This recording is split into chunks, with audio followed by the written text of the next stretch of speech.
Hi guys, today Uday Kiran గారు చనిపోయి almost 11 years అయింది. Jan 5th is death anniversary అనమాట. సో ఎప్పుడైతే ఉదయ్ కిరణ్ గారు చనిపోయారని వార్త తెలిసిందో night around 3 o'clock, so Vizag to Hyderabad నేను బయలుదేరి రావడం జరిగింది. సో నేను వచ్చినప్పటికి మధ్యాహ్నం అరౌండ్ 3 o'clock అయిందనమాట.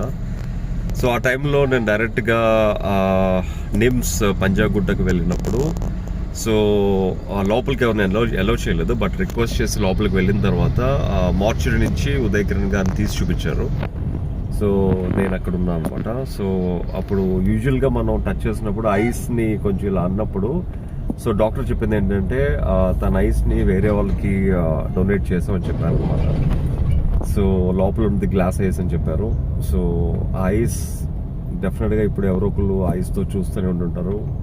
సో వాళ్ళు ఆ ప్రపంచాన్ని చూస్తున్న ఆ కళ్ళు ఎప్పుడు సంతోషంగా ఆనందంగా ఉండాలని మనస్ఫూర్తి కోరుకుంటున్నాను. అండ్ 11 years ఇంత తొందరగా అయిపోయింది అంటేనే నమ్మశక్యంగా లేదు. And it's been so quick. అండ్ ఇంకా మన మధ్య ఉన్నట్టున్నారు. సో ఉదయ్ కిరణ్ గారి ఆత్మ ఎక్కడున్నా శాంతంగా హ్యాపీగా ఉండాలని మనస్ఫూర్తిగా కోరుకుంటూ we miss Uday Kiran. Actually I can't tell more than this.